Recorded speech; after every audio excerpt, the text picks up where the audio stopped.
오늘 제5강인데요. 소그룹을 이끈다는 것은 두 주먹을 불끈 쥐고 한번 큰 소리로 세 번 제목을 외쳐보도록 하겠습니다. 시작. 소그룹을 이끈다는 것은, 소그룹을 이끈다는 것은, 소그룹을 이끈다는 것은. 자, 소그룹을 이끈다는 것은 어떤 것일까요? 소그룹 이끄는 게 결코 쉽지는 않습니다. 그래서 이 교재도 보면은요, 사랑하는 남녀가 처음 데이트를 했는데 이게 웬일입니까? 비가 옵니다. 뭐 데이트를 하는 약속이 다 변경이 돼요. 그때 남자가 절절 매면서 음식점 바꾸고, 좋아하는 여자친구를 위해서 섬겼더니 여자친구 마음이 너무나 그 남자친구가 애쓰는 모습을 보니까, 비록 음식점에 짜장면집 갔는데 짜장면집이 문 닫아가지고 옆에 있는 냉면집을 갔는데 냉면을 먹어도 너무나 기쁘더라는 것입니다. 그런데 이 두 커플이 어느덧 오래된 연인이 되었어요. 처음 만날 때처럼 남자친구가 준비하지 않습니다. 데이트할 때 실수도 하지 않습니다. 정해진 코스로 밥 먹고 데이트를 하는데 옛날 같은 기쁨이 없다는 것이죠. 소그룹 인도는 뭘까요? 미리 준비한다는 것, 정성을 들인다는 것입니다. 남자친구가 여자친구를 위해서 미리 음식점을 준비하고 정성을 들였던 그 모습 때문에 여자친구가 감동을 받는 것처럼 특정 대상에게 애정이 있다라고 하는 것이 준비하는 것이에요. 그래서 소그룹을 이끈다라는 것은 거의 준비하는 것이 다입니다. 열심히 준비하면 소그룹은 거의 다 잘 이끌어지게 돼 있어요. 다시 말하면 하나님의 능력은 어떤 특정한 사람이나 어떤 리더에게 부어진다기보다도 한번 따라해 볼까요? 소그룹을 사랑하는 리더. 시작. 소그룹을 진심으로 사랑하고 헌신하는 리더. 시작. 진심으로 사랑하고 헌신하는 리더를 통해서 하나님은 하나님 나라도 세우시고 소그룹도 세운다는 것입니다. 그러지 않겠습니까? 저희 청년회 때 소그룹을 한참 할 때 일인데요, 한 자매님이 너무나 은혜를 받아가지고 청년들을 자기 집에 초대를 했는데 이 밀가루를 반죽을 해가지고 칼국수를 했는데 반죽이 너무 묽어가지고 떡국이 돼버렸어요. 칼떡국. 그런데 이 자매가 음식을 안 했던 분이 열심히 정성 들여서 거기에 있는 우리 청년들을 섬기려고 했는 그 모습 자체 때문에 은혜를 받고 소그룹이 부흥되는 것이지, 아마 그 젊은 청년이 우리 권사님들처럼 음식을 잘해가지고 막 칼국수를 진짜 맛있게 끓여서 드리는 것도 정성이지만 이 자매의 사랑 때문에 소그룹에 참여했던 멤버들이 기쁘고 즐거웠던 그런 경험이 있습니다. 그래서 어저께 제가 우리 예수 믿는 사람들은 일반 학자들이 얘기하는, 기억하세요? 그러니까 리더가 중심이 되고 여기는 참여자 또는 우리 소그룹에 함께하는 멤버들이 중심이 되었을 때, 자, 처음에 기억하시죠? 명령형을 할 때는 리더가 많은 것들을 결정하고 참여자가 조금 결정을 하지만 맨 끝에 위임을 하게 되면 이제 참여자는 이만큼의 결정을 하고, 그리고 우리 리더는 사실 결정할 게 없습니다. 잘 결정된 걸 따라가기만 하면 되는 것이죠. 5가지로 나눴던 것을 기억할 것입니다. 가운데는 컨설팅, 다른 사람들하고 대화하는 게 있죠. 자, 그렇다면은 여기 긴장이거든요. 긴장. 요 긴장의 선에서 리더는 어떤 사람인가? 아직 크리스찬 학자들이 정확한 여기에 대한 언급은 없지만 만약 저에게 물어보면은 이렇게 얘기를 할 수 있을 것 같아요. 자, 제가 만약에 소그룹 리더인데 모든 것들을 내가 다 합니다. 결정도 하고 음식도 해야 되고 말씀도 나누고, 그럼 저에 대한 권위는 많이 있겠죠. 파워는 있겠죠. 오토리티라고 하죠. 이 오토리티는 있겠지만, 권위는 있겠지만 참여자들 그냥 왔다가 가는 거예요. 만족이 없습니다. 점점점 위임을 하면 내 결정권은 줄어들지만 사람들은 만족하겠죠. 여기서 미묘한, 우리 크리스찬은 뭐 미묘한 사실 갈등이 없지만 회사나 직장 같으면은 엄청난 긴장이 여기 흐를 것입니다. 점점 이쪽으로 갈수록. 근데 재밌는 것은 우리 예수 믿는 사람들은요, 여기서 지도자가 이런 막대기를 들고 거룩한 줄타기를 하는 거예요. 그래서 때로는 제가 제사장적 청취란 말씀을 드렸죠. 하나님의 음성을 듣고 이게 하나님의 뜻입니다 얘기를 할 때는 이 명령형의 위치에서, 이 유형에서 이렇게 하나님 뜻입니다 라고 때로는 친절하게 소그룹 멤버들을 알려줘야 될 때도 있고요, 때로는 이분들의 의견을 수렴해가지고 결정해야 할 일은 또 컨설팅하는 것처럼 해야 될 때도 있고요. 줄을 타다가 맨 끝에 여기 올라가서는 이제 어느 정도 리더십들이 구비가 되어 있고 영적으로 또 여러 가지로 성장이 되어 있는 경우에는 이분들이 적극적으로 일을 할 수 있도록 위임해주고 우리 리더는 뒤에서 기도를 하는 것이 참 좋습니다. 그래서 경우에 따라서 소그룹 리더는 리더가 된다라고 하는 것은요, 소그룹 이끈다는 것은 여기를 줄타기를 왔다 갔다 하면서 우리 현재 소그룹 멤버들이 모이는 분들이 어떤 위치인지를 보고 결정을 해야 됩니다. 예를 들어 볼게요. 새 가족이 처음 들어왔습니다. 이 소그룹을 인도하시는 분은 아직 우리 교회에 대해서 아는 게 없습니다. 그러면 처음부터 끝까지 잘 알려줘야겠죠. 자, 청년들이 들어왔습니다. 요즘 청년들은 명령한다고 따르는 세대가 아니죠. 이런 경우에는 더 이야기를 듣고 참여할 수 있는 리더십 유형으로 질문도 하고 마음문도 열고 이런 식으로 소그룹을 아마 이끌어야 될 것입니다. 자, 그렇다면 목사님, 오늘은 이 소그룹을 내가 이끌어야 되는데, 소그룹 리더들도 계시고 앞으로 되실 분들이 계시는데, 어떻게 하면 이 줄타기를 하면서 이 소그룹의 멤버를 보면서 잘 이끌 수가 있을까요?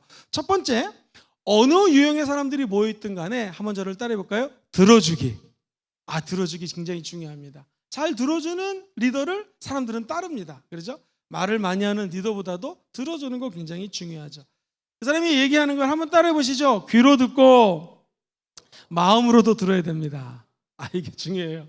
귀로도 들을 뿐만 아니라 이분이 무슨 얘기를 하는 것인지라는 것을 마음으로 듣는 게 소그룹이에요. 특별히 소그룹은 역동성이 일어나는 게 한 주 동안 너무나 살다가 지치고 피곤했을 때 이 소그룹에 와서 하소연하는 마음으로 자기 마음속에 있는 것을 얘기할 때가 있습니다. 리더가 편안한 분위기를 만들어주고 상대방의 이야기를 들어주는 것 매우 중요하죠. 두 번째, 한번 따라해 볼까요? 관찰하기. 딱 봤을 때 소그룹 리더를 오래 하신 분들은 딱 눈안에 들어옵니다. 우리 중고등학교 다닐 때 옆에 있는 친구가 오늘 엄마랑 싸우고 왔는지 안 싸우고 왔는지, 기분이 좋은지 안 좋은지 다 아셨던 거 기억나죠? 그것처럼 한 가정이 되면 딱 모였을 때 표정이 어두운 사람이 있는지 없는지, 또 원만하고 친밀한 관계가 유지되고 있는지 아닌지, 모든 사람에게 될 수 있으면 관심을 가져주는 것이 너무나 중요합니다. 예를 들면 교회학교 선생님들이 우리 분반 공부를 할 때 아이들을 만날 때에 아이들의 표정을 가만히 읽으시면서 이 아이가 지금 어떤 상태인지를 유심히 관찰하는 거, 이게 굉장히 중요하고요. 자, 그 다음에 세 번째는요, 들으면서 관찰을 하잖아요. 얘기하는 걸 듣잖아요. 우리 조지영 전사님 한 주 동안 어떻게 사셨어요? 얘기하는 걸 들으면서 관찰을 하고, 한번 따라해 볼까요? 정리하기. 정리하는 것은 요약해 주는 겁니다. 특별히 이제 어르신들 모시고 소그룹 할 때는요, 제가 질문하는 것이, 예를 들면 언제 성령 체험했습니까?를 물어봤는데 우리 권사님이나 연세가 많으신 어르신들은요, 성령 체험하기 전에 내가 1929년도에 태어났는데 그때 농사를 짓다가 이제 이렇게 돼가지고 성령 체험을 물어봤는데 하나없이 길어질 수가 있거든요. 그러면 성령 체험은 그래서 어떻게 받으셨죠? 라고 질문하고 요약하고, 따라해볼까요? 질문하고 요약하고, 이게 정리하는 것입니다. 질문해드리고 이렇게 해서 성령 충만 받으셨군요 라고 이 리더가 요약을 해주는 거 되게 중요합니다.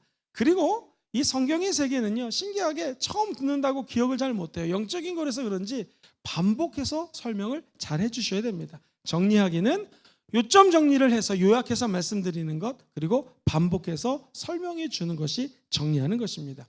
여기까지는 누구나 다 할 수가 있어요. 근데 네 번째가 어려워요. 한번 따라해 보시죠. 본을 보이기. 소그룹 모였을 때 사람들이 내가 어떻게 사는지를 다 바라봅니다. 그래서 리더는 말보다는 행동이 더 영향력이 있다는 것을 느끼게 되죠. 우리가 알게 되죠. 그래서 한 말은 책임질 수 있어야 돼요. 제가 나눈 내용을 자기부터 지키려고 애를 써야 됩니다. 사실 저는 이민 목회가 아니라 이렇게 부산에서 한국 분들을 목회하고 있잖아요. 물론 제가 이제 선교사 같은 마음으로 서울에서 내려온 건 맞습니다. 그러나 어쨌든 한국 분들이죠. 이 이민 목회보다 한국 목회가 훨씬 쉽습니다. 왜냐하면 우리 성도님들이 제 일거수일투족을 다 볼 수가 없어요. 또 우리 교회는 크기 때문에 다 알 수가 없습니다. 근데 이민교회는 틀려요. 왜 이민교회가 어렵냐면, 제 생각에는 내가 말하는 거 하나하나, 심지어 아침에 새벽기도 와서 자는지 안 자는지 다 아세요. 여러분 새벽 끝나고 담임 목사님이 잘까요? 안 잘까요? 알아서 생각하십시오. 관심도 없죠, 여러분들은. 근데 이민교회는 담임 목사님이 자는지 안 하는지를 아는 이유가, 학교 픽업 갈 때 담임 목사님이 안 주무시면 우리 애를 픽업차에 태워서 목사님이나 사모님이 또 애를 픽업하는 경우가 있습니다. 그러니까 내 삶에 어디에 뭐가 가고 있는지를 이 성중들이 다 알아요. 성도들이 알아요. 그 단점은 목사님이 피곤하죠. 저도 이제 이민 목회하는 마음으로, 선교하는 마음으로 열심히 하려고 이제 몸살아서 하고 있지만, 엄격히 얘기하면 이민 목회가 그런 점은 더 힘이 듭니다. 뒤집어 얘기하면 삶의 모습들이 드러나기 때문에 그야말로 한 가족이죠. 한 소습 밥을 먹고 삶을 공유하고 나누는 것은 큰 플러스가 될 수 있어요. 그래서 목사님이건 소그룹 리더건 본을 보이는 것, 삶으로 어떻게 이 말씀을 살아가는지를 본을 보여주는 것이 굉장히 중요합니다. 여기서 우리가 생각해야 될 것은요, 만약에 우리가 예수를 닮아가는 것이 이만큼을 했을 때 닮아가는 거라고 얘기를 하면, 내가 지금 소그룹 리더지만 우리 소그룹 멤버들이 다 알아요. 우리 리더가 지금 요만큼밖에 안 닮아가고 있다는 것을. 근데 웬일입니까? 소그룹 리더가 준비하고 기도하면서 조금 더 주님을 닮아가고 말씀한 대로 살라고 하고 얘기를 하고 또 기도하자 그랬으니까 열심히 기도하려고 노력하는 모습을 보여주고, 이게 점점 주님을 닮아가고 본을 보여가는 모습을 보면 이것도 기가 막히게 멤버들이 압니다. 옆 사람은 이제 할까요? 어쩜 이렇게 주님을 점점 닮아가십니까? 시작. 어쩜 이렇게 점점 주님을 닮아가십니까? 이게 중요한 거예요. 조금씩 본을 보이고 주님을 닮아가고 애를 쓰고, 심지어는 이런 경우도 있었습니다. 이민교회에서 어떻게 하다 보니까 담배를 아직 못 끊은 분이 구역장이 된 거예요. 그래가지고는요, 처음에는요 막 너무 스트레스를 받으니까 구역 모임 전에 담배를 후황을 켜놓고 열심히 피고 향수 제일 좋은 거 사다 몸에 뿌리고 교회에 뿌리고, 자 질문, 방에 뿌리고 집에 뿌리고 난리가 났어요. 질문 드릴게요. 그 속으로 멤버들이 구역장님 집에 왔을 때 담배 냄새 느꼈을까요? 못 느꼈을까요? 왜 몰라요? 다 알죠. 근데 이분이 점점 담배를 줄이더니 나중에 제가 구역장 하면서 정말 그분 표현 그대로 옮길게요. 쪽팔려서 담배를 끊었습니다. 모든 사람들이 은혜를 받았습니다. 점점 주님을 닮아가려고 애를 쓰는 모습, 그 모습 자체가 우리 평신도들 또는 그 소그룹 멤버들에게는 아주 큰 영향력을 끼친다라는 거예요. 이 다섯 번째 한번 따라볼까요? 집중하기.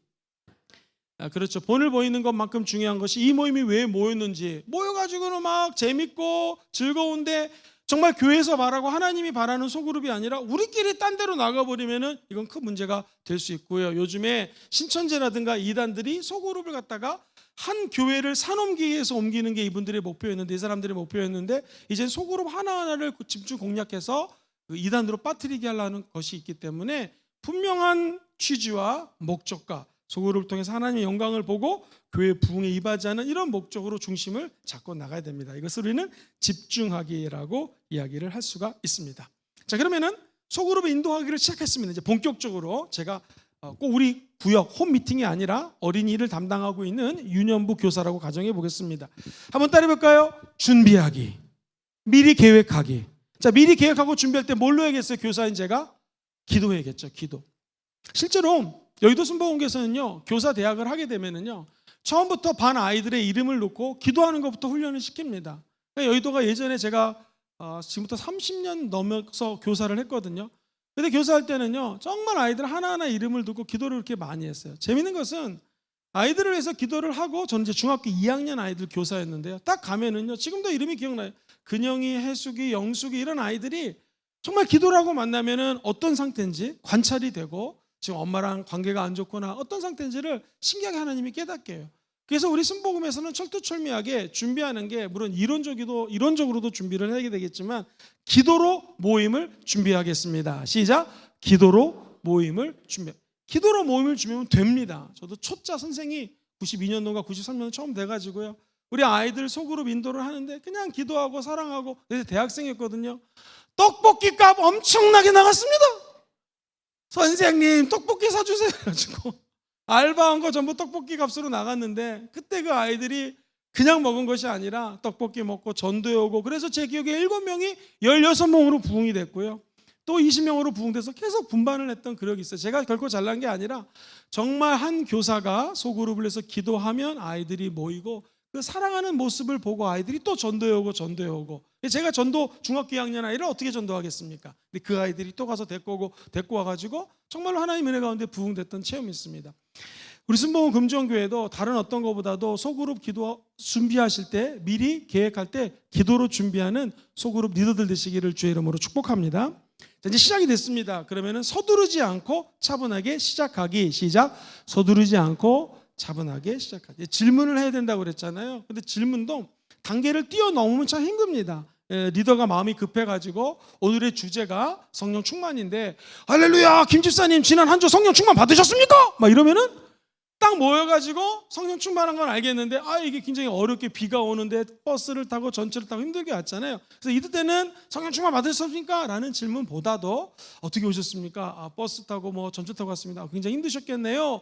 라고 먼저 신변잡기적인 질문을 하고, 자, 오늘의 주제가 성령 충만이었는데 한 주 동안 어떻게 성령 충만을 받으셨나요? 라고 질문이 들어간다면 조금 더 안정적이겠죠. 근데 대부분의 소그룹 리더가 굉장히 열심히 준비를 했으니까 오늘 주제에 맞춰서 오늘 방언이 주제인데 자, 방언 받읍시다 막 이렇게 나가면은 오신 분들이 이 너무 선을 넘는 질문이랄까요? 진도가 앞서 나가는 단계를 뛰어넘는 질문을 하면 당황스러울 수 있기 때문에 우리 리더들이 차분하게 관찰을 하시고 질문을 뭐를 할지를 성령님께 여쭤보고, 한번 따라해 볼까요? 차근차근 질문하기. 개인적인 질문이라든가 진지한 질문으로부터 시작을 하면 좋을 것 같습니다. 또 한 가지 어려움이 있습니다. 이 침묵이 흐를 때 체험해 보셨습니까? 소그룹을 인도하고 있는데 사람들이 아무 말도 안 해요. 어려운 질문을 할 때. 제가 해운대 교구를 맡아가지고 해운대 식구들 모이면 항상 질문을 했어요. 아마 해운대 교구 식구들은 저를 굉장히 싫어했을 것입니다. 뭐에 대해서 어떻게 생각하세요? 질문을 했는데 재밌는 게 말씀들을 너무나 잘하세요. 그런데 항상 하다가 무슨 말이 나올까요? 목사님, 제가 할 말을 저기 있는 집사님이 미리 해버렸어요. 이런 경우가 생겨요. 이런 것까지는 괜찮았습니다. 괜찮아요. 이런 괜찮은데 순간적으로 분위기가 아무런 말이 안 나올 때, 이때 우리 리더들은 굉장히 힘듭니다. 절대로 안절부절하면 안 되고요. 한번 저를 따라해볼까요? 다시 한번 질문 내용을 풀어서 알려주기. 시작. 다시 한번 질문 내용을 풀어서 알려주기. 왜냐하면 무슨 질문인지 모를 수 있기 때문에 친절하게 여유를 가지고 기다리면서 다시 한번 질문 내용을 풀어주는 것도 좋습니다. 그러면 김영근 목사님은 소그룹을 인도하실 때 이런 경우 어떻게 합니까? 자, 3가지 방법이 있는 것 같아요. 첫 번째, 아예 찬양하기. 시작. 아예 찬양하기. 너무 막 분위기가 썰렁하면요, 우리 찬양 안 하고 할까요? 그래서 누구나 다 아는 찬양, 주의 보혈 능력 있습니다 하고 다시 질문을 재차하면 다시 질문을 잘 하는 경우가 있었습니다. 두 번째, 질문 바꾸기. 시작. 질문 바꾸기. 질문이 너무나 어려운 것일 수 있잖아요. 세가족일 경우에는 예를 들면 성화는 뭡니까? 칭의는 뭡니까? 모르면 침묵이 흐르죠. 그럴 때 질문을 바꿔가지고요, 예수님이 제일 좋을 때는 언제였습니까? 또는 칭의가 의롭게 된 거잖아요. 내가 예수 믿고 정말 조금 의인이 되었다라고 느낀 적은 언제였죠? 라고 질문을 살짝 바꿔서 비슷한 유형의 질문을 하게 되면 그 대답을 하시는 분이 조금 더 편하게 할 수가 있습니다. 이 3번째가 제일 재밌는데요. 한번 따라해볼까요? 우리 모임의 분위기 메이커를 찾아라. 시작. 우리 모임에 분위기 메이커가 있어요. 분위기 메이커라는 거 아시죠? 재밌게 하고 화목해 하고 말씀을 또 재밌게 해주시는 분이 있으니까 그 질문을 안 할 때는요, 그 분위기 메이커에게 먼저 질문을 하면은 대부분이 말을 잘 하시는 경우가 있습니다. 그래서 아예 찬양이라든가 기도로 바꾸시든지 질문을 조금 다른 유형으로 바꾸시든지, 아니면 그 중에서 제일 분위기 메이커를 좀 사용한다 그럴까요? 그분께 미리 여쭤봐서 분위기를 띄우는 것도 침묵 상황에 대처할 수 있는 방법일 것 같습니다. 그리고 4번째가 제일 중요합니다. 지시하는 태도 지향하기. 시작. 지시하는 태도는 뭐예요? 명령이죠. 사랑하는 성도님들, 집에서 예를 들면 여러분의 남편이 여보 오늘 된장찌개 좀 끓여. 이게 좋습니까? 아니면 여보 오늘 아내에게 된장찌개가 좀 먹고 싶은데 이게 좋습니까? 아내가 알아서 사 먹어 이럴 수도 있겠지만 요즘 배달해 먹어 이럴 수도 있겠지만, 그죠? 명령을 하는 거하고 어떻게 하면 좋을까라고 질문하는 것은 굉장히 틀린 것 같아요. 속으로도 마찬가지입니다. 여보 남편 쓰레기 버려 이거보다는 아이고 내가 팔이 아프네 다리가 아픈데 쓰레기를 버려야 되는데 어떻게 하면 좋을까? 이런 게 지혜로운 것처럼 내가 어떤 일을 할 때 지시하는 것보다 우리 소그룹이 이거를 해야 되는데 어떻게 생각하십니까? 라고 그분의 의중을 물어보는 거, 이거 굉장히 중요한 것 같습니다. 끝까지 섬기는 자답게 명령보다는 청유형으로 예의를 갖춰서, 아무리 나보다 나이가 어린 사람이라도 그분에게 질문을 하고 예의를 갖춰서 말을 하는 것이 중요합니다. 이게 잘 안 되면은요, 소그룹에서 새가족이 정착이 안 됩니다. 그리고 다른 교회 다니다가 소그룹을 하시다가 우리 교회 와서 소그룹을 할 때 지금 말한 기도도 준비하지 않았어요. 막 급하게 우리 막 성령 충만합시다. 침묵 상황 때마다 당황하고 이러면은 적응하기가 쉽지가 않을 것입니다. 감사하게도 우리 순복음금정교회 리더십들은요, 이런 것들을 이미 경험으로 신기하게 잘 대처하는 것을 제가 봤고요, 교제에 있었기 때문에 말씀을 드립니다. 자, 그렇다면 이제 드디어 말씀을 좀 나누는 시간이 됐습니다. 혹은 제가 성경 공부를 인도를 해야 됩니다. 그러면은 어떻게 하면 이 성경 공부를 좀 잘 인도할 수가 있을까요? 자, 지금 하는 내용은 이건 책에도 없고 어디서 정리하기 참 어려운 내용이에요. 잘 들어봐 주시기를 바라요. 이 존 스토트라고 하는 유명한 학자가 성경 공부를 인도한다는 것 또는 말씀을 가르친다는 것을 항상 다리 놓기, 다리 있죠, 다리? 우리도 한강에 다리가 있고 광안대교가 있듯이 다리 놓기로 설명을 했어요. 자, 보세요. 여기 첫 번째 다리가 성경의 세계입니다. 같이 한번 따라해 볼까요? 성경의 세계. 성경의 세계예요. 학문적인 용어로는요, The Ancient World라고 그래요. Ancient라는 것은 이제 고대라는 말이잖아요. 우리가 볼 때 하나님 말씀은 살아 역사하시는 하나님의 생명력 있는 거 말씀인 거 믿으시면 아멘 해볼까요? 이제 학문적으로는 이 말씀이 고대 문서란 말이에요. 고대 문서. 왜냐하면 예수님 오시기 전부터 지금으로부터 한 4,000년, 5,000년, 6,000년 전에 쓰여졌던 메시지도 이 안에 있기 때문에 최소 2,000년 이전의 메시지니까 고대 문서예요. 근데 이게 명칭이 중요한 게 아니라 성경의 세계를 한번 따라볼까요? 오늘날의 세계. 시작. 하나님의 말씀의 세계를 오늘날의 세계로 다리를 놔주는 것이 성경 공부 인도하는 사람의 역할이다. 자, 한번 질문을 드릴게요. 어려운 질문 아닙니다. 누구나 다 답을 알 수가 있어요. 쉬운 질문입니다. 제가 어제 주례를 봤는데 이번에 주례를 본 형제자매가 신혼여행을 스페인으로 간다고 합니다. 저도 부러웠지만 하선우 목사님이 너무 부러워하셨습니다. 자, 스페인이란 나라를 가요. 스페인이란 세계를 갑니다. 질문 드릴게요. 그 스페인이라고 하는 나라, 스페인이라고 하는 세계를 이해하려면 여러분들 뭐가 필요하겠어요? 이렇게 침묵이 흐를 때 어떻게 하라고요? 찬양하거나. 그렇죠? 질문을 바꿔서 저와 여러분이 이제 스페인에 가게 됐어요. 여러분 스페인 아시죠? 몰라도 괜찮아요. 자, 뭐를 알아야 될까요? 스페인에 가려면? 그렇죠. 그 언어 알아야겠죠. 첫 번째 여기다 적을게요. 언어. 스페니쉬를 알면 참 좋겠죠. 두 번째, 스페인에 가려면 뭐를 알면 좋을까요? 우리가 스페인으로 이민을 가게 됐어요. 뭐를 알면 좋아요? 그렇죠. 그 나라의 문화는 무엇인지를 알면 참 도움이 될 것 같네요. 자, 그 다음에 스페인을 가서 이제 아예 거기서 공부를 하게 됐어요. 그러면 스페인에 대해서 뭐를 알아야 될까요? 그렇죠. 아유, 우리 순복음 금정교회는 모르는 게 없어요. 역사를 알아야겠죠. 역사. 아, 스페인이라는 나라가 역사 한때는 우리가 잘 아는 것처럼 미국 아메리카를 발견할 수 있도록 스페인 리더십들이 물질을 서포트했던 것들, 이런 역사들. 그럼 놀라운 것은요, 전 세계에서 제일 많이 쓰는 언어가 어느 나라 말일까요? 중국말이에요. 중국말. 당연하죠. 세계에서 인구가 많으니까. 그럼 두 번째가 영어일까요? 아니에요. 스페인 말이에요. 야, 이 스페인 언어가 의외로 쓰는 나라가 많습니다. 아프리카 가도 그렇고 남미 가도 스페니시 쓰는 분들이 되게 많아요. 그리고 이 스페인의 문화가 굉장히 정열적입니다. 이런 역사, 언어, 문화를 알아야 돼요. 자, 그렇다면은 저와 여러분들이 성경의 세계로 여행을 떠나겠습니다. 이 말씀을 우리 소그룹 리더들이 연구를 해서 우리 모인 성도님들에게 가르쳐야 된다고 할 때 이 성경의 세계로 뛰어들어가겠습니다. 그러면은 여러분들 뭐를 아셔야 될까요? 첫 번째, 성경이 무슨 언어로 쓰여져 있는지를 알아야겠죠. 질문 드리겠습니다. 구약은 뭘로 쓰여졌습니까? 히브리어. 신약은 뭘로 쓰여졌습니까? 헬라어. 그리스 말이에요. 그걸 헬라어라고 얘기를 합니다. 이런 식으로 구약의 언어는 어떤 것인지, 신약의 언어는 무엇으로 쓰여졌는지, 특별히 이 신약의 언어는요, 시장 언어였어요. 그 말은 서민들이 쓰는 말, 쉬운 말을 가지고 이 성경 말씀이 번역되었다. 그래서 성경을 알 때에 당연히 언어를 알면은 성경에 눈이 띄어집니다.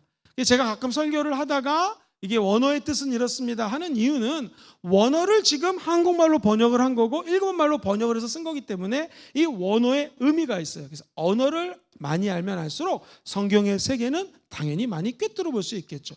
두 번째, 성경의 세계로 같이 한번 들어가 볼게요. 뭐를 알아야 될까요? 성경 안에 있는 문화를 알면 좋죠. 아까 제가 고대 근동에서 오른뺨을 때리거든 왼뺨을 때리라. 그 당시 고대 근동의 법에 의하면은 이렇게 때린 것은 감정적으로 때린 거기 때문에, 예를 들면 10만 원을 줬다면 이렇게 때린 것은 무시한 거기 때문에 같은 신분일 때는 400배 4천만 원을 줘야 된다고 그랬죠. 그게 그 당시에 문화예요. 눈에는 눈, 이에는 이. 그 당시에 문화예요. 그리고 우리가 아는 것처럼 예를 들면 어떤 문화가 있을까요? 2000년 전에는 고린도 교회 같은 경우에 특별히 말씀드렸던 것처럼 오늘 주일 말씀처럼 교통이 요충지였고 물질이 풍성했고 그리고 사람들이 지식인층이 많았고 학교도 많았고 도서관도 있었단 말이에요. 그러다 보니까 이 사람들이 종교활동을 한다고 치고는 이상한 신전을 만들어 놓고 음란한 짓을 행했습니다. 그러니까는 그 당시 고대 근동에 특별히 고린도라는 지역에 우리 교회 예수 믿는 성도들은 큰 공동체였을까요? 조그만 공동체였을까요? 아직은 조그마고 미약한 공동체였겠죠. 근데 한번 들어보세요. 밖에서 듣는데 이 떡은 예수 그리스도의 찢기신 몸이요, 이 피를 마시면, 외부에서 들으면 어떻게 오해할 수 있겠어요? 지금 이 사람들이 인육을 먹고 사람의 피를 마시는 거 아니야? 라고 오해를 할 수 있기 때문에 우리 기독교 공동체가 그런 데가 아닙니다 라고, 특별히 여자 사제들이 있어서 신전에서 음란한 것들이 가득했기 때문에 여자 성도님들은 교회에서 예배를 드릴 때 뭐를 뒤집어 써야 돼요? 수건을 뒤집어 써야 돼요. 그래서 지금 캐톨릭에서는 아직도 미사를 드릴 때 어떻게 합니까? 이걸 뒤집어 쓰고 드리는 거예요. 이해가 되셨죠? 바울이 얘기하는 여성들의 상은, 이 기독교 공동체의 문화는 음란한 데가 아니라 여성들이 이 수건을 쓰고 예배를 드릴 정도로 어떻다는 거예요 지금? 순결하고 깨끗한 여성들이 모여서 예배를 드리는 공동체지, 인육을 먹거나 피를 마시는 이런 이상한 공동체가 아닙니다 라는 문화적인 배경에서 수건을 쓰는 것을 이해하셔야죠. 그렇지 않으면 오늘날도 여기 계신 여자 성도님들은 다 수건 뒤집어 씌고 와야 돼요. 설거지 끝나면 설거지 행주라도 뒤집어 씌고 나와야 되는 거예요. 이게 말이 됩니까? 2000년 전에 이런 문화적 배경으로 그걸 했고, 오늘날은 그런 게 필요 없기 때문에 여자 성도님들도 얼마든지 이렇게 나와서 남자들처럼 예배를 드릴 수가 있는 것이죠. 우리나라 처음 기독교 복음이 받아졌을 때에 한국 사람이 제일 많이 한 문제가 주초 문제였잖아요. 그래서 기독교에서는 술, 담배를 엄격히 금했습니다. 또한 이 음란하면 안 되기 때문에 남자들이 앉는 좌석, 여자들이 앉는 좌석이 틀렸어요. 아시죠? 2000년 전에 또 100년 전에 우리나라 문화였고 고대 근동의 문화였어요. 근데 그 지금 문화가 틀려졌기 때문에 그걸 지금 여기서 적용하는 것은 어렵겠죠. 그럼 참고로 목사님 질문 있습니다. 그 고린도 교회라든가 초대교회 문화가 그렇게 음란해서 여자들이 면사표를 썼다면 여성들의 사회적 지위 또는 교회 내에서 리더십의 위치는 미약했을까요? 최근 연구에 따르면 결코 그렇지가 않습니다. 왜냐하면 여성분들에게 기도를 시켰거든요. 이게 소그룹에서 인도하는 기도가 아니라 대그룹에서 대표 기도예요. 오늘날 우리 주일 예배는 장로님들이 주로 하시잖아요. 오히려 오늘날이 더 교회들이 트래디션하고 전통적이지, 초대교회는 여자 성도들이 대표 기도도 할 수 있었고 심지어는 말씀도 전했던 것들이 요즘 역사적 자료에서 나오고 있어요. 그래서 결코 초대교회 성도들이, 여성분들이 뭐 면사포 이런 비슷한 거 써가지고 교회 내에 리더십의 포지션이 약했다, 그런 말은 할 수가 없습니다. 핵심 포인트는 저와 여러분들이 성경을 알려면 고대 근동의 문화를 많이 알면 알수록 이 세계를 이해를 잘할 것입니다. 세 번째가 뭐예요? 역사죠, 역사. 이 포로기 때 무슨 책이 쓰였는지 잘 헷갈리시는 분은요, 우리가 창세기부터 계시록까지 강의를 한 게 있으니까 이런 역사적인 관점에서 성경을 한 번 더 들여다보는 것이 중요합니다. 이 기본적인 것을 알고, 성경을 알고, 그 다음에 따라해볼까요? 오늘날의 세계, 오늘날의 세계로 다리를 놓는 거예요. 자, 그러면 이제 질문이 생깁니다. 목사님, 오늘날의 세계가, 오늘이 2023년이잖아요. 2023년 지금 현재 우리가 살고 있는 이 세대에 질문 드릴게요. 요즘 사람들이 쓰는 언어가 있을까요? 없을까요? 있죠. 그죠? 당연히 우리 언어 사용하는 게 있습니다. 특별히 중고등부 아이들이 쓰는 언어, 알아듣지 못하는 말 굉장히 많을 거예요. 그리고 일반 사람들이 쓰는 언어가 있습니다. 두 번째, 저와 여러분들이 살고 있는 2023년도 우리 조국 대한민국, 특별히 이 부산이라고 하는 지역에 문화가 있을까요? 없을까요? 문화가 있죠. 네, 문화가 있습니다. 다 아시겠지만 기독교 복음화율이 우리 부산이 조금 더 적고요. 우리 전라도 지역이 약 한 익산 같은 경우에는 34%, 근데 우리는 뭐 11%라고 하지만은 제가 볼 때 중복된 신자들 개수를 했기 때문에 11% 되지 않을 것 같다는 생각이 들어요. 이렇게 대한민국을 봤을 때 남한의 경우에 동과 서가 예수 믿는 퍼센테이지가 틀리고 남과 북이 좀 틀립니다. 특별히 이쪽 전라도하고 우리 경상도는 문화가 많이 틀린 것 같습니다. 여러분이 여기 경상도에 사셨기 때문에 문화에 대해서는 더 많이 아실 것 같습니다. 자, 세 번째는요. 조금 우리가 살고 있는 이 지역, 우리 금정구 역사가 있을까 없을까요? 있습니다. 100% 있죠.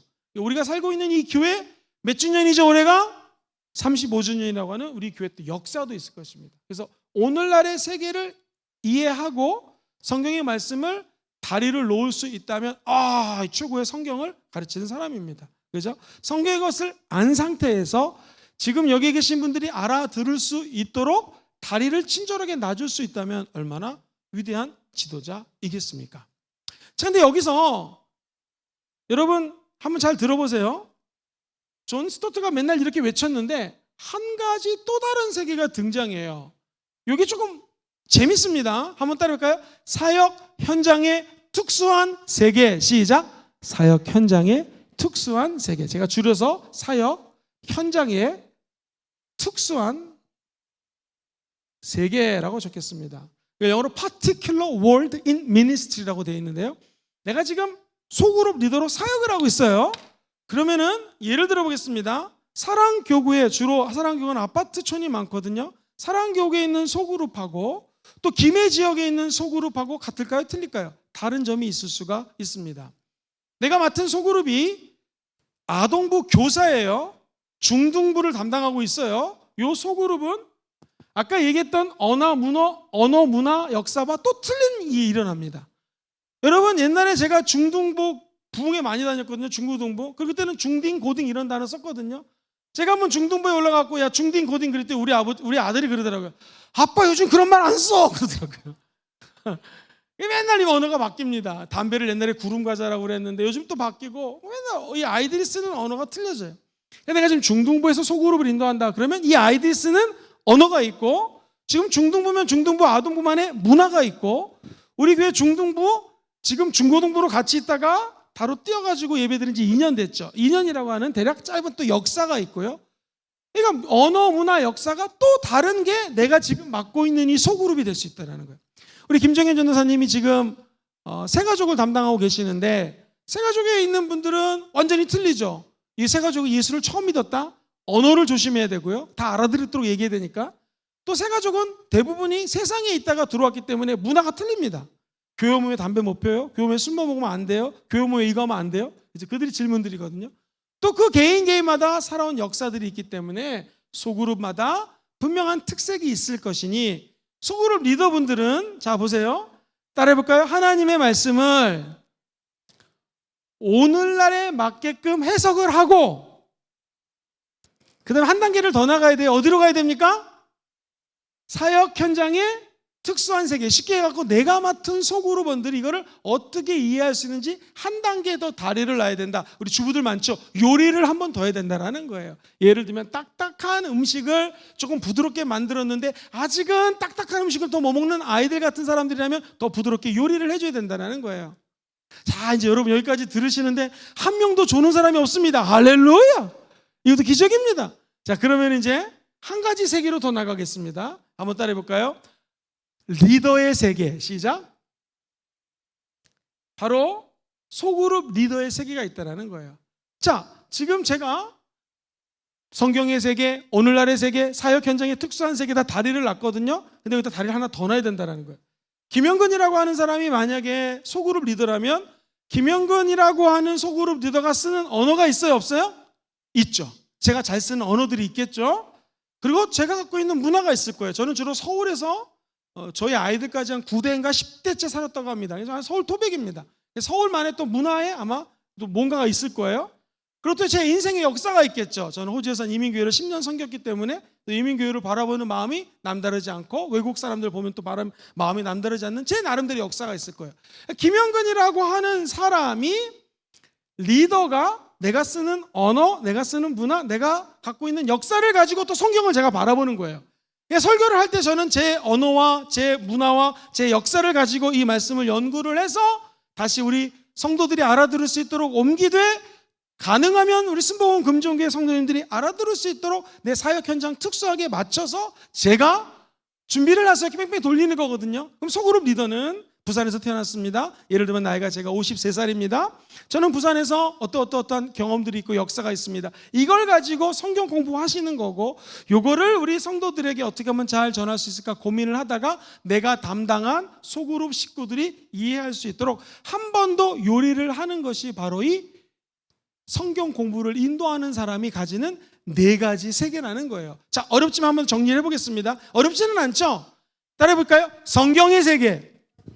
이 성경의 세계를 이해하면 이해할 수 있을수록 성경 공부를 잘 인도하세요. 요거 알려면 우리가 스페인 가는 것처럼 뭐를 알아야 된다고요? 성경에 쓰여진 언어. 두 번째 뭐? 여기 있는 문화. 또 세 번째 뭐예요?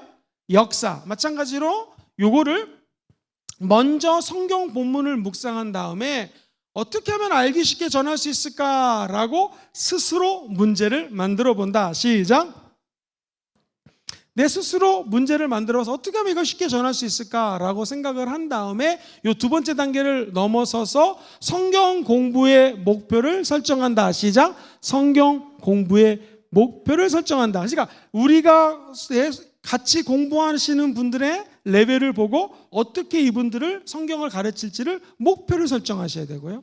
한 걸음 더 나가서 어떻게 시작할지 도입 부분을 연구합니다. 시작. 어떻게 시작할지 도입 부분을 우리 소그룹에 맞게끔 연구를 해야 된다는 거예요.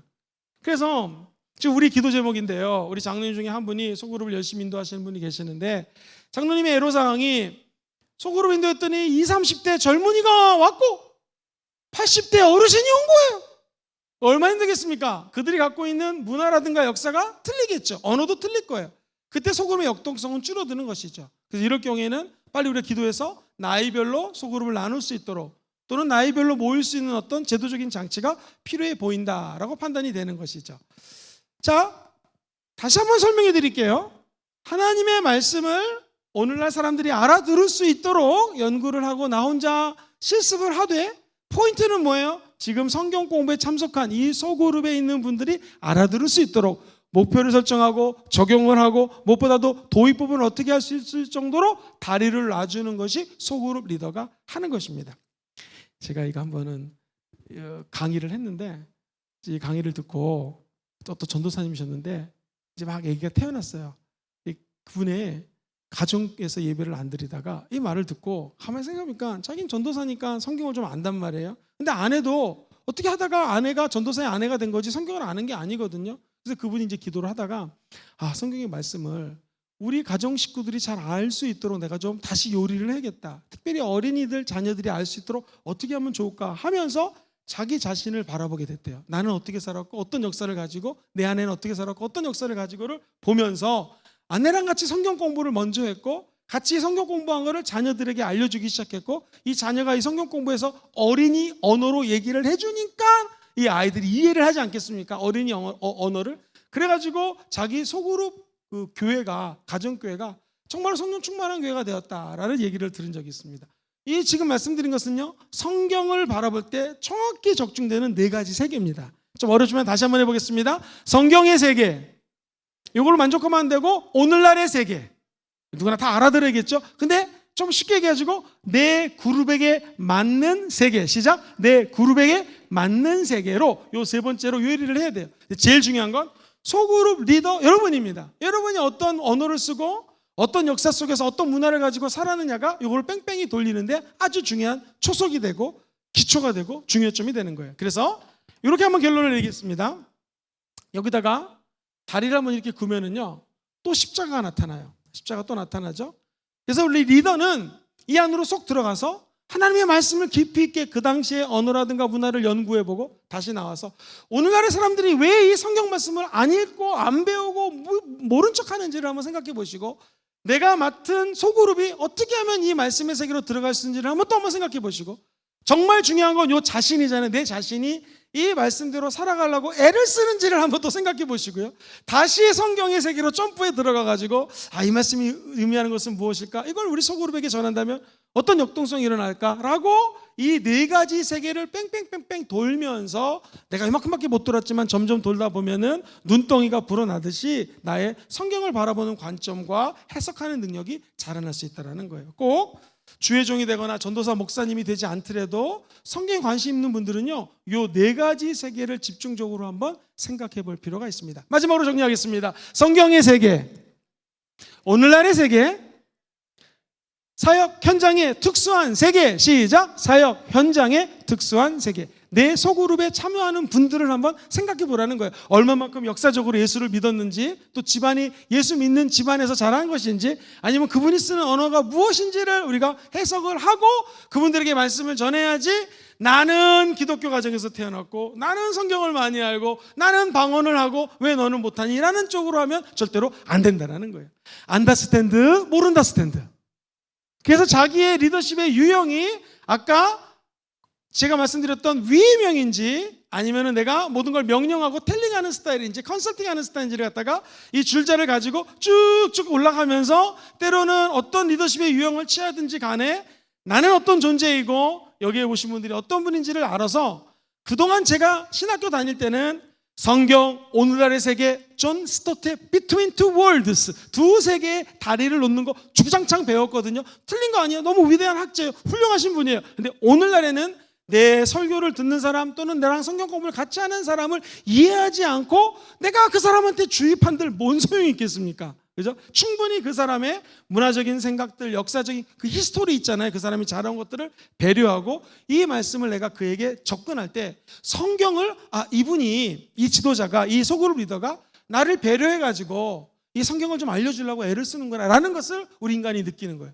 그러면 어떤 느낌이 드냐면은, 초등학교 학생을 앉혀놓고 대학교 교수가 우리 인생은 성경의 세계를 랭귀지, 히스토리컬, 컬처럴 이렇게 하면은 애가 뭐 알아듣겠습니까? 그죠? 예를 들면 로마서 우리가 8장을 같이 나눈다고 했을 때 성령님 우리 연약함을 도우시나니, 원래 그 말은 이사야 41장 10절 말씀만 연결이 되는 거거든요. 고대 근동에서 아이가 넘어지면 엄마가 아이를 잡아주는 거예요. 그래서 성령의 연약함을 도와주는 것은 고대 근동에서 적어도 넘어진 아이를 엄마가 잡아주는 거거든요. 근데 요 정도 설명은 누구나 할 수 있겠지만, 지금 내 얘기를 듣는 사람이 초신자라면은 이사야 41장을 알겠습니까? 고대 근정을 알겠습니까? 그럼 초신자에게는 애기 키워봤어요? 네. 애가 넘어지면 어떻게? 가서 안아주죠. 그게 바로 우리의 성령님이 연약함을 도와주시는 것입니다. 애가 아프면 어떻게 기도했죠? 낑낑거리고. 그게 바로 성령이 말할 수 없는 탄식으로 내가 마땅히 빌 바를 알지 못한다. 개역 개정, 요즘의 성경은 마땅히 기도할 바를 알지 못한다. 개역 개정에 이렇게 번역이 되어 있죠. 영어 성경에 보면 ought to pray, 어떻게 기도할지를 모른다. 그때 성령이 내 안에서 말할 수 없는 탄식으로 대신 기도해 주는 것입니다 라는 하나님의 말씀을 오늘날의 사람들에게 적용시키고, 특별히 내 얘기를 듣는 초신자면 초신자, 아니면 우리 그룹의 상황에 맞게끔 이 말을 설명해 줄 때 그 사람이 수긍을 하고 그 사람이 다시 리더십으로 세워질 수가 있다는 것입니다. 바라기는 우리 순복음 금종교의 모든 성도들이, 우리가 이미 성경을 많이 알죠. 그리고 암송도 많이 할 거예요. 근데 내 소그룹 구성원이 이만큼 알지 못한다는 걸 분명히 아셔야 되고요. 그 알을 이분이 알아들을 수 있도록 한번 걸러내주고, 나아가 이분이 이 얘기를 어떻게 해석할지를 한 번 더 고민을 해서 알려주는 그러한 리더가 될 때, 이 소그룹은 적어도 성경에 관해서는요, 하나님의 은혜와 역사가 충만한 소그룹이 되게 될 줄 믿습니다. 야, 이거 보통 여기까지 하면 자는 사람이 많은데 우리 교회는 조는 사람이 없어요. 할렐루야! 얼마나 우리가 열정적으로 배우고자 하는 마음이 있는지를 느껴집니다. 옆 사람 인사하겠습니다. 정말 훌륭한 소그룹 리더가 되실 것입니다. 시작. 정말 훌륭한 소그룹. 오늘 말씀을 우리가 같이 한번 정리해 보겠습니다. 세 가지로 압축하는데요. 리더는 다른 구성원들에게 신경 쓰지 못하는 부분까지 세심하게 고려해야 합니다. 같이 읽어봅시다. 시작. 리더는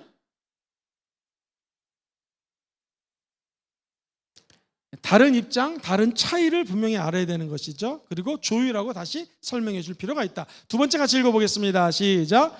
모임의 방향을 이끄는 리더는 모임 준비부터 진행 과정 내내 세심한 주의를 기울여줘야 됩니다. 그렇죠? 마지막 세 번째 읽어볼까요? 시작. 완벽한 능력을 가진 리더보다 어떻게 해요? 겸손히 자신을 완성해가는 리더가 되어야 됩니다. 이게 사랑이죠. 이렇게 할 때 여러분의 소그룹은 말씀이면 말씀, 사랑이면 사랑, 충만한 소그룹이 되게 될 줄 믿습니다.